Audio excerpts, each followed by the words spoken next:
This is a re-upload. The comments kept getting turned off on the first video. I'm not quite sure why. Maybe YouTube was reviewing the content.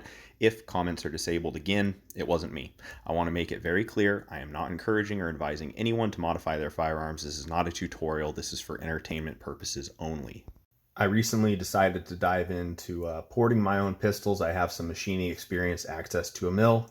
The first one I did, this P10F, turned out great. So next up was my CZ P-01. In the video on this P10, I went into more detail about port size, location, considerations of gas, pressure, velocity, and the effect that that has on port performance. I filmed the entire machining process. I also did testing to compare the muzzle flip before and after. There's a lot of supplementary information in that video. If you're interested, I will link to that video and a playlist of all my other CZ pistol content, which also has a couple of videos on this P-01, going over the trigger work and how I set it up for concealed carry. Also a video reviewing the Cajun Gunworks optic milling service. I only did 3 holes on this shorter barrel rather than the 4 holes in the P10, and I'll go into a little bit more detail about that. So for more whiteboard equations, diagrams, and hand waving. I did not capture any comparative footage before and after the porting of this pistol. I would have liked to, but I just didn't have time to get it to the range before I had time to do the machining. There will be some shooting footage with a discussion of performance at the end of this video. Once again, porting turned out good. I put some cold blue on it, soaking in oil right now. That's why it looks a little bit juicy. You know, pretty simple machining operations, a slot and 3 holes. Nothing crazy about the fixturing or anything that went into this. Really pleased with how it came out. Once again, total machining time was about an hour. I scaled the total port cross-sectional area proportional to barrel length. That's why I ended up with 3 ports on the 3.88 inch barrel of the P-01 rather than 4 ports on the 4.5 inch barrel of the P-10. One thing that I have seen from companies who offer porting services is that in general for shorter barrels, there are less ports or smaller ports.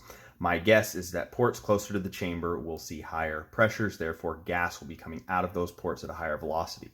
In my last video, I explained why I was prioritizing gas velocity out of my ports. That's because energy is proportional to the mass of a moving body or substance and the square of its velocity. So that means that velocity has a greater effect on the energy. The more we maximize energy of the gases coming out of these ports, the more of an effect they will have on pushing the muzzle back down the other way and mitigating muzzle flip. To maximize this energy, we maximize the velocity of the gases coming out of the ports. It's more complicated than that though. As barrel length increases, the pressure should be dropping behind the bullet as the volume increases.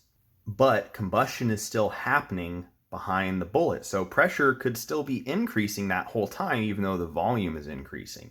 In any case, I figured pressure will be higher at the ports with a shorter barrel that are closer to the chamber. That means gases will come out at a higher velocity with increased energy, so I can have fewer ports and still get the same muzzle flip mitigation. There are a couple more advantages to having fewer ports as well. One is that the final port will see less of a reduction in pressure and gas velocity if there are fewer ports in front of it dumping pressure as the bullet passes. 2, the line of ports will be shorter so the ports can be pushed closer to the muzzle. As the bullet is traveling through the barrel, with each port that it passes, it dumps more pressure. So that means the furthest out port towards the muzzle after the bullet passes all these is going to see the lowest pressure. That means the gas velocity will be the lowest out of this port. It will have the least effect on muzzle flip because the least amount of gas energy is coming out of it. This is unfortunate because this port, the one clear out on the end, has the most mechanical advantage on muzzle flip because its separation distance from the pivot point of the pistol in your hand. In addition to that, ports that are closer because there's a longer line of them or because the barrel is shorter, those are the ones that see the highest gas velocity because they have the most pressure, but also have the least mechanical advantage of rotating that barrel and mitigating that muzzle flip. By having, less ports and pushing them further forward, the first ports that see the highest pressure, therefore the highest gas velocity and the most energy used to push the muzzle down, are also further away from that pivot point in our hand, so they have a better mechanical advantage. The main reason why I didn't consider a chunk port in this slide is that it has a barrel bushing and it's held in by this little roll pin right here that also holds in your front sight. So if I were to do a chunk port, I would actually lose my means to retain my barrel bushing. So I positioned this slot far enough back that it just clears the back of that barrel bushing right there. Another reason I did that is if I ever have to replace this barrel bushing for whatever reason, I didn't want to have to machine a little partial slot in the back of it before I reinstalled it. I suppose I could have put a chunk port in the same location as this slot behind the front sight, but the reason I didn't do that is that even if I sized the chunk port to be the same overall cross-sectional area as the sum of these three holes being that they're individually smaller is going to produce higher gas velocity, therefore more energy of the gases leaving the barrel than one large opening that would have the same overall mass flow of gas coming out of it, but it would be at a lower velocity, therefore lower energy. Let me know if those explanations are interesting or helpful at all. I guess I'm kind of just talking out loud here, trying to justify my porting layout to myself in my head. I'm not going to be able to optimize any porting layout. And I'm doing my best based on the basic knowledge and experience that I have, and I'm happy with the performance I'm getting out of my porting. I am certainly putting a little bit more time, effort, and thought into determining porting size and layout than just arbitrarily punching some holes in the end of the barrel. Now, am I getting better results for all that time and effort? Maybe, maybe not. The performance of this pistol was really good, but now it's great. This pistol has the great ergonomics common to all CZs, but due to the short barrel and lightweight aluminum frame, it was a little snappy. The porting really calmed down the muzzle flip and snappiness.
The performance of this porting job exceeded my expectations. The reduction in muzzle flip was extremely noticeable. The reduction was even more drastic feeling than my P10F. I think my guess that ports in a shorter barrel will see higher pressures, gas velocity, and therefore more energy to counteract that muzzle flip was correct. These ports are angry. There is significantly more noise, concussion, and fire coming out of them than the ports in the 4.5-inch barrel of the P10F. I'm glad I scaled down the port cross-sectional area proportional to barrel length and only drilled 3 holes instead of 4.